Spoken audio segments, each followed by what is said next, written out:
Bonjour à tous. Affaire de Lampedusa, tout est orchestré par l'Union européenne qui a un agenda à faire avancer. Et d'ailleurs, Ursula von der Leyen ne s'en cache quasiment pas, puisque ses prises de parole et ce qu'elle fait à Lampedusa démontrent cet agenda. Et elle surfe dessus à fond.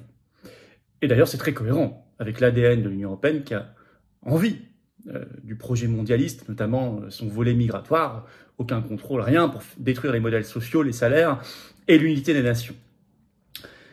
Créer de la division. C'est ça, en permanence. Alors, on va voir tout cela en détail sur Lampedusa, c'est très important, parce que ça permet de décrypter aussi les fausses oppositions, avec des guillemets, dans nos pays, en Italie comme en France, et de voir la nécessité absolue du Frexit, mais de voir pire que ça, la perversité de l'Union européenne. Je vais vous démontrer ce qui se passe réellement sur cette affaire et le rôle machiavélique de l'Union européenne. N'hésitez pas à partager cette vidéo, n'hésitez pas à lui donner de la force en vous abonnant à cette chaîne YouTube si vous voulez bien, vous cliquez sur s'abonner en dessous, vérifiez, je vous le redis vraiment parce que j'ai eu énormément de témoignages hier. YouTube désabonne sans vous le dire, vérifiez que vous êtes encore abonné à la chaîne, réabonnez-vous le cas échéant, c'est un clic, c'est gratuit, abonnez-vous si vous ne l'avez jamais été, que vous soyez nouveau venu ou très ancien, vraiment ça aide les algorithmes de YouTube à mieux recommander, mieux référencer cette vidéo et toutes les autres sur la chaîne, donc je vous en remercie énormément. On a besoin de toucher tous les jours de nouveaux publics pour les transformer en résistants. Vous avez noté, samedi 7 octobre après-midi, rendez-vous 14h Paris, je vous donnerai le lieu très bientôt, pour un grand cortège national pour le Frexit et pour la sortie de l'OTAN, c'est-à-dire prospérité, sécurité, paix et liberté. Tout ce qu'il y a derrière, ces notions essentielles. Drapeau français, on aura des invités, des intervenants, on sera très nombreux, organiser du covoiturage, venez, c'est un samedi, c'est la reprise, mais c'est plus que ça, ça va être très fort. Le 12 octobre au soir, jeudi, je suis pour une grande réunion publique dans le Var, je vous préciserai aussi tout ça, mais réservez d'ores et déjà les choses, bien évidemment. Je vous attends, patriotes. Voilà, je vous attends, patriotes. Vous n'êtes peut-être pas encore adhérents, mais vous avez envie de vous battre dans une grande famille, dans le rassemblement, dans l'action concrète, rencontrer des gens qui pensent comme vous près de chez vous, vous soyez en métropole, outre-mer ou à l'étranger, on est présent. Vous voulez venir dans le plus grand mouvement souverainiste et défense des libertés de France, bah vous êtes là, c'est la carte orange, vous pouvez adhérer. Vous avez été adhérent, vous n'êtes plus à jour parce que l'adhésion a plus d'1 an, ça ne se fait pas automatiquement, la réadhésion c'est à vous de le faire, vous pouvez réadhérer. Vous voulez aider le mouvement à faire des actions concrètes, plus d'affiches, plus de tracts tous les jours, vous êtes conscient qu'on n'a pas les copains grands banquiers, ni médiatiques, ni les millions d'euros de l'État, comme la fausse opposition, non. Mais vous voulez nous aider, faire plus, toujours plus, mieux, plus fort, plus visible, vous pouvez faire un don. Tout ça c'est défiscalisé aux 2/3 pour vous, en plus. C'est-à-dire que si vous mettez 60, ça vous coûte 20 après impôt. Si vous mettez 6 000, ça vous coûte 2 000. Si vous mettez 10, ça vous coûte 3. Chacun comme il peut. Comme il veut. Alors, adhérer, réadhérer, c'est le premier lien sous la vidéo en description. C'est un lien en commentaire épinglé. C'est une petite fiche maintenant sur l'écran et c'est les dernières secondes de la vidéo, un lien qui apparaîtra sur l'écran. Faire un don de soutien au mouvement, c'est le deuxième lien sous la vidéo en description. C'est tout simple. Voilà, c'est tout simple. Et je serai heureux d'être à vos côtés et que vous soyez à mes côtés et à nos côtés. Bravo aux donateurs, aux réadhérents. Bienvenue aux nouveaux adhérents patriotes. Alors, l'affaire de Lampedusa, tout est Lampedusa, donc l'île italienne, vous le savez, on va y revenir, sont arrivés beaucoup de migrants tout récemment. Tout est orchestré par l'Union européenne. L'Union européenne n'est pas là pour soulager, comme j'entends parfois, mais pour organiser, avec la complicité de gouvernements mondialistes, bien sûr, dont Giorgia Meloni, Premier ministre italien, bien évidemment, à l'inverse de toutes ces promesses de campagne depuis des années et des années. On est ici au cœur du projet mondialiste. Un média a parlé récemment qu'il fallait pour l'Union européenne un électrochoc pour imposer son pacte pour la migration. Nous l'avons. D'accord? Je vais vous expliquer tout ça. Je vais vous dire où j'ai entendu ça et quand. Moi, je suis résolument du côté du Frexit, de l'action possible. Frexit, condition nécessaire mais pas suffisante. Ça permettra d'agir. Ça ne veut pas dire que demain, même avec le Frexit, on fera tout ce qu'il faut. Ça dépend de qui est au pouvoir. Ça dépend des politiques menées. Mais en tout cas, on peut agir. Aujourd'hui, on ne peut pas avec l'Union européenne. On ne peut que subir. Alors, l'Union européenne, d'abord, veut et finance. Il faut reprendre les textes. Moi, je veux bien tous les blabla. Dès qu'on reste dans l'Union européenne, on applique les traités. Notamment l'article 77 du traité de fonctionnement de l'Union européenne, le TFUE. Je cite, c'est écrit.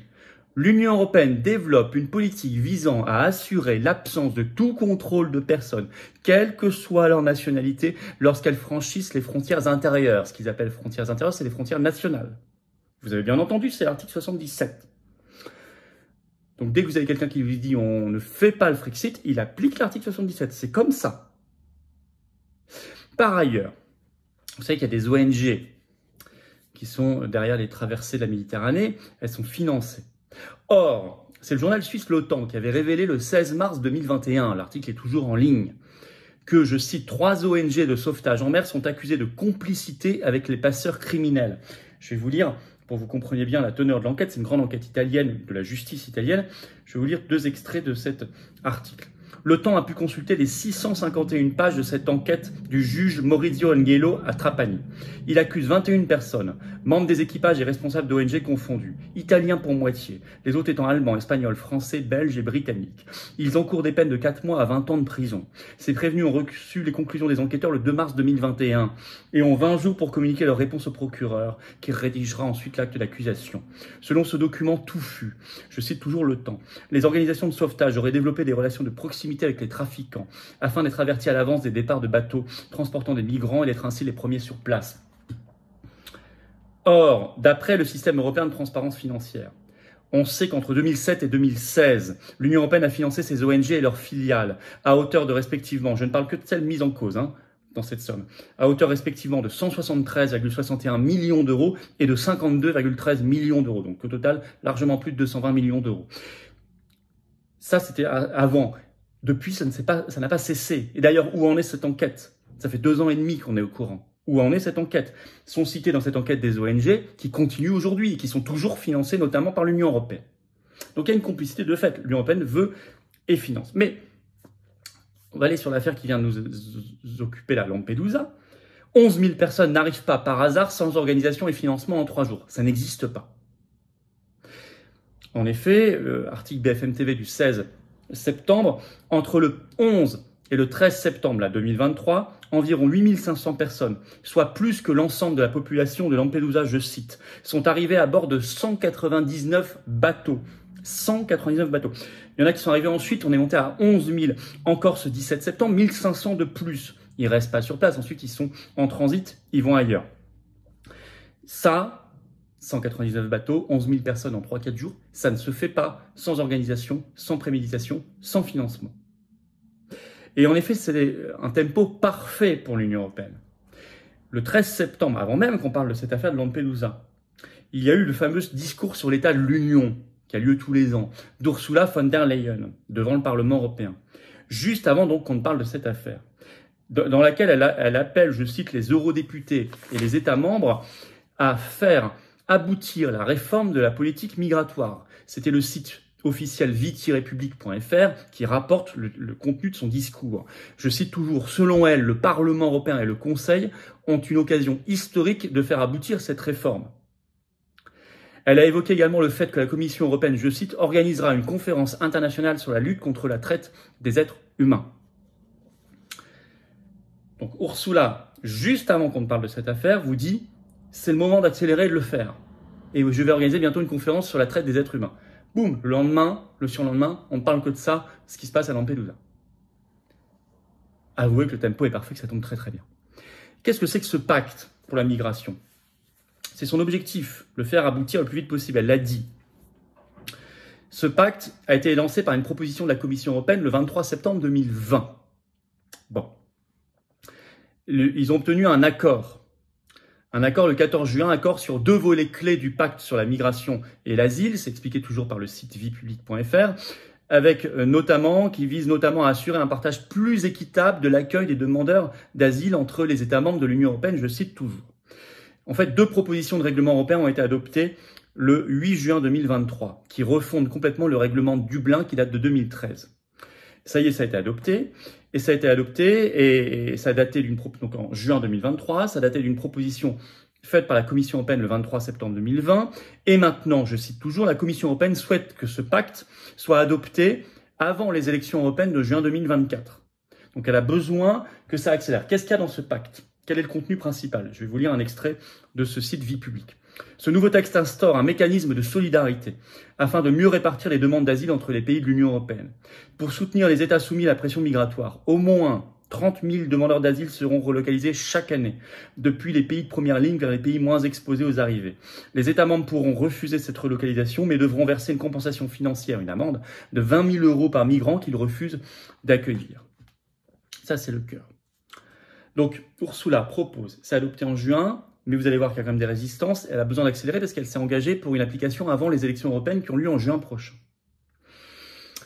là, on rentre dans la formidable mise en scène, en Italie comme en France. Le 17 septembre, à l'invitation de Giorgia Meloni, c'est bien précisé, Ursula von der Leyen débarque elle-même à Lampedusa. Et qu'est-ce qu'elle dit? Je cite BFM TV qui a fait un compte-rendu ce 17 septembre. Ursula von der Leyen appelle les pays européens à accueillir une partie des migrants arrivés. Et elle dit elle-même, l'immigration irrégulière est un défi européen qui a besoin d'une réponse européenne. Donc en fait, elle vend son pacte pour la migration. Donc la mise en scène est extraordinaire.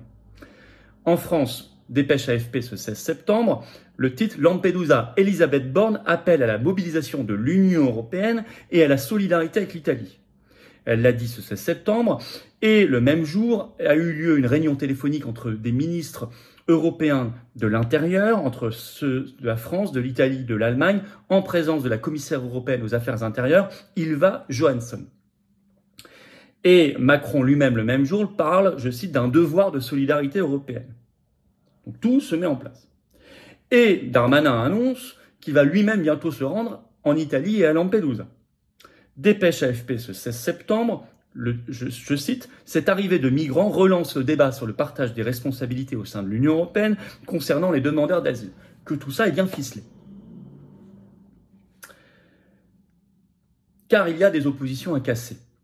Et donc il faut cet électrochoc. Quelles sont les oppositions? Ça a été résumé par le site spécialisé Euractiv ce 30 juin, article toujours en ligne. Le titre, Sommet européen. La Pologne et la Hongrie rouvrent le débat sur la réforme de la migration. Je vous ai rappelé, ça c'est un article du 30 juin. Or, ça avait été adopté entre le 8 et le 14 juin. Normalement, c'était fait. Mais, 15 jours plus tard, Pologne et Hongrie disent non, on va rouvrir le dossier. Or, ça a été adopté malgré eux. Parce que c'est un sujet qui n'est pas adopté à l'unanimité, c'est un sujet qui relève de la majorité qualifiée, donc il suffit d'avoir 55% des États membres représentant au moins 65% de la population européenne. Donc même si la Pologne et la Hongrie ont voté contre, ça a été adopté malgré eux et ça s'applique quand même chez eux. D'ailleurs, c'est précisé dans cet article, l'accord restera en vigueur. Mais ces oppositions font perdre du temps. Alors je vous rappelle l'engagement d'Ursula, ça doit s'appliquer avant juin prochain, avant les élections européennes. Donc il fallait... Et là, c'est une expression qui a été employée plusieurs fois ce 17 septembre sur l'antenne de France Info. Il fallait un électrochoc. Vous l'avez avec vos 11 000 migrants et plus qui sont arrivés en quelques jours à Lampedusa. Toute cette affaire est rondement menée. Toute cette affaire nécessite, en conclusion, de ne pas être dupe. Il est impossible que tout ça soit spontané. Ce n'est pas le hasard, entre guillemets. L'Union européenne, c'est une infamie. Ce qui se passe est parfaitement dans son ADN, c'est le projet mondialiste de baisse des salaires, de destruction des modèles sociaux et de destruction des nations, notamment leur identité, leur unité, faire monter les tensions, voire les haines, et en tout cas faire monter les divisions. Ça, vous reconnaissez par cœur le projet mondialiste, c'est la même chose sur le covidisme, et tout le reste, c'est toujours les mêmes recettes. Cette affaire nous montre qu'il faut être très vigilant, attention aux fausses oppositions. Bien sûr, Meloni en Italie, qui finit par se jeter dans les bras d'Ursula von der Leyen. Darmanin, même peut-être qu'en France, il fera son numéro un peu ferme, parce que les élections arrivent. Il ne faudra pas se laisser avoir, bien évidemment. Mais en France, Reconquête et le RN sont exactement dans le même cas que Meloni. Exactement. On fait semblant de pester, mais on reste dans l'Union européenne. On a les mêmes promesses de campagne que Meloni, mais on ferait la même chose au pouvoir. La seule solution, c'est le Frexit, je vous l'ai dit, condition nécessaire mais pas suffisante, mais condition nécessaire, indispensable. Reprendre le contrôle. Reprendre le contrôle, notamment de ses frontières. Reprendre le contrôle des reconduites à la frontière qu'on n'a plus aujourd'hui. Reprendre le contrôle pour pouvoir lutter contre les passeurs, les trafics et les trafiquants d'êtres humains. Reprendre le contrôle aussi en quittant l'OTAN notamment pour arrêter l'exploitation, la déstabilisation et les guerres qui font partir des millions de personnes sur les routes et sur les mers. Notamment, on pense à la terrible guerre honteuse de Libye en 2011, Sarkozy, BHL, Amérique, États-Unis, contre laquelle moi je m'élevais en temps réel en 2011. On n'était pas beaucoup à l'époque à le faire. C'est bien vu aujourd'hui d'être contre en 2023, mais être contre quand ça avait lieu en 2011, c'était très compliqué parce qu'on nous accusait d'être pro-Kadhafi. Comme aujourd'hui, on dit pro-Poutine, tout ça. Donc il faut du courage et de la ténacité. Je ne vois pas d'autre solution que cela. Voilà. Donc cette affaire est importante, mais bien comprendre que l'Union européenne est derrière tout cela. Partagez cette vidéo, c'est une analyse que vous n'aurez évidemment pas aux 20h, ni dans Libération, Le Monde, Le Figaro ou sur BFM TV. C'est une évidence. Partagez-la si vous voulez bien, partout. Donnez-lui de la force, j'attends vos commentaires, vos pouces en l'air, mais également surtout de vous abonner à cette chaîne YouTube. Vérifiez que YouTube ne vous a pas désabonné. Vérifiez, il y en a eu beaucoup, on me le dit. Réabonnez-vous le cas échéant, un petit clic, c'est gratuit, c'est s'abonner, c'est tout. Voilà, c'est fait, mais ça aide tellement. Partagez partout cette vidéo. Je vous attends samedi 7 octobre dans la rue Paris. Rendez-vous 14h, je vous donnerai le lieu très bientôt. Grand cortège national pour le Frexit et la sortie de l'OTAN. Très important. Je vous attends aux patriotes. D'ici là, ne venez pas la semaine prochaine, ni... enfin, vous serez bienvenus quand vous voulez. Mais franchement, l'oligarchie nous attaque maintenant. Venez maintenant. Adhérez, réadhérez, vous faites un don maintenant. L'oligarchie, elle n'attend pas la semaine prochaine ou 2024 ou je ne sais quand. Ou la 5 d'Anglin. Venez maintenant. Adhérez, réadhérez, faites un don. Soyez avec nous, soyez avec moi, soyez à nos côtés. Ensemble, on déplace des montagnes. Unis, les Français sont invincibles. Séparés, on ne peut rien faire. Le lien pour adhérer, réadhérer, c'est le premier lien sous la vidéo en description. Ce lien est un commentaire épinglé. En quelques secondes, le lien apparaît sur l'écran. Choisissez. Faire un don de soutien au mouvement, c'est le deuxième lien sous la vidéo en description. C'est tout simple. Tout ça, c'est défiscalisé aux 2 tiers pour vous. Vous mettez 100, ça vous coûte 30 et quelques en fait. Vous mettez 10, ça vous coûte 3. Vous mettez 1000, ça vous coûte 300, etc. Vous avez compris. En plus des avantages personnalisés que nous, on ajoute pour certaines adhésions, réadhésions, et donc que vous allez voir sur notre site, c'est intéressant pour vous. Bravo aux donateurs, aux réadhérents et du fond du cœur, bienvenue aux nouveaux adhérents patriotes, et vive la France.